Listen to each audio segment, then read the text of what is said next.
Hi there, this is a lazy Sunday afternoon. I'm lying here like this because of little doggy who is resting down there, so yep.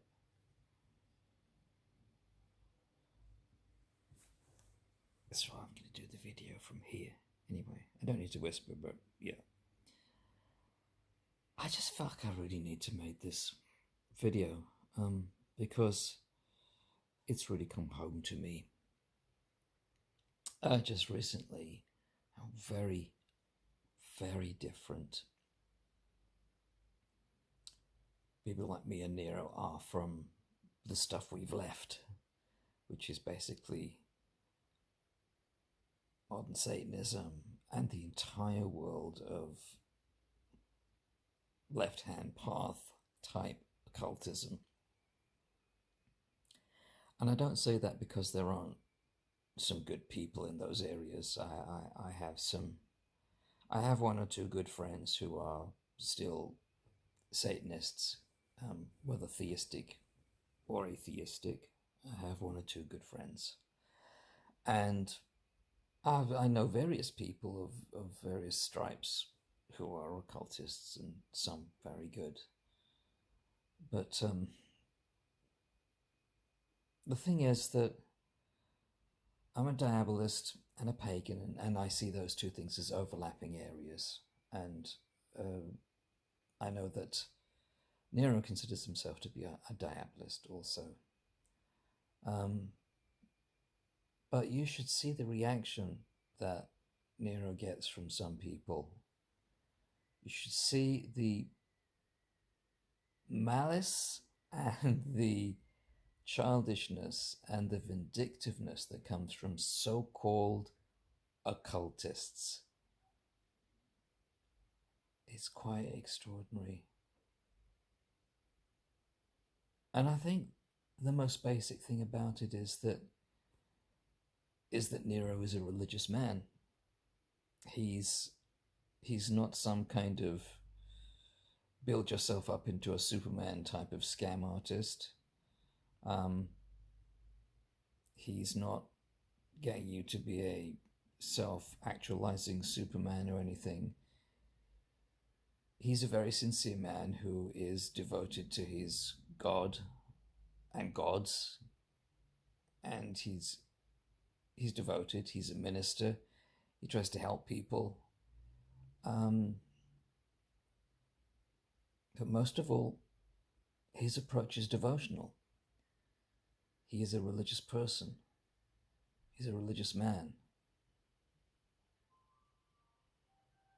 And the people who attack him hate that. They hate anything genuine. They hate anything with heart. They hate anything that has sincerity. And they hate faith.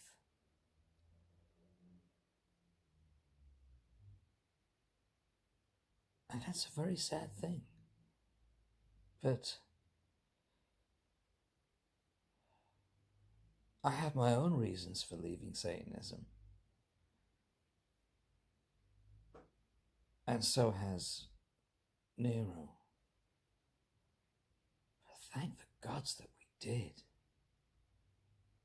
Just look at what people are like. Just look at them. It's amazing. It's extraordinary. Vicious children. That's all. Vicious children.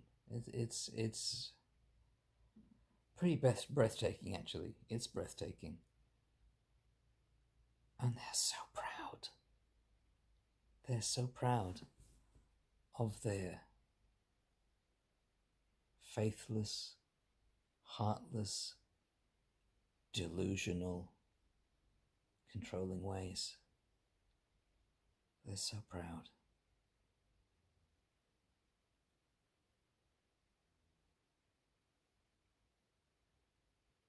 What can you say? It's a real shame.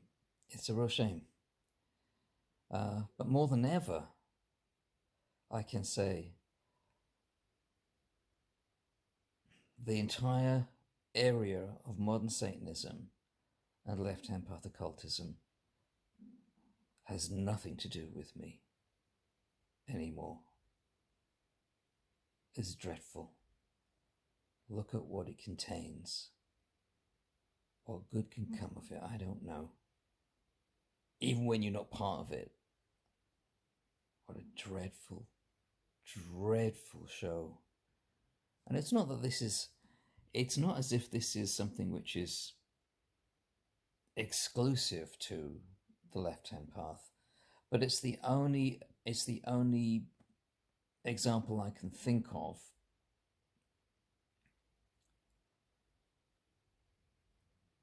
in a religious context or a spiritual context where this is so. Because you see it with other people in other areas, you know. You do.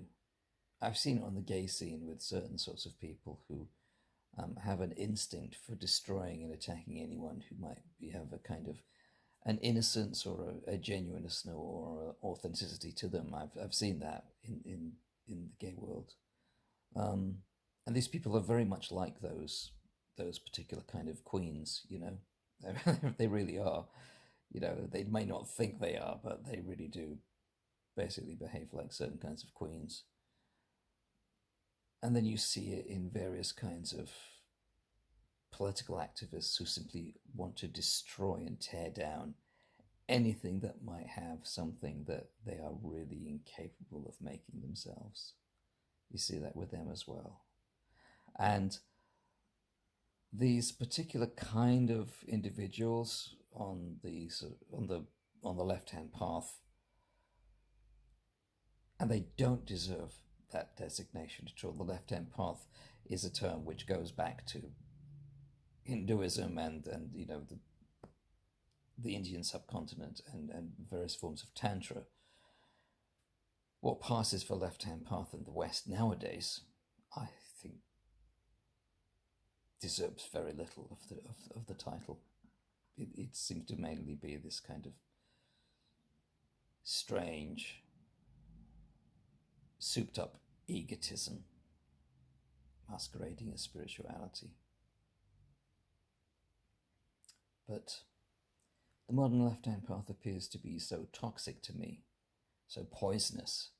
I could never advise anybody to go there in their spiritual search. Just knowing the sort of utter trash that you're going to find there in terms of human beings.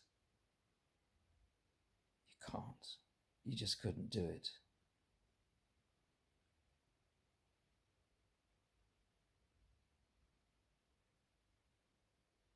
And again, the really striking thing for me is that these people are anti-religious. And in that sense, they are modernists or postmodernists. They are anti-religious. And the funny thing is, it's religion that is actually the modern taboo. It's faith that is the modern taboo. It's sincerity and heart that is the modern taboo. It's value that is the modern taboo.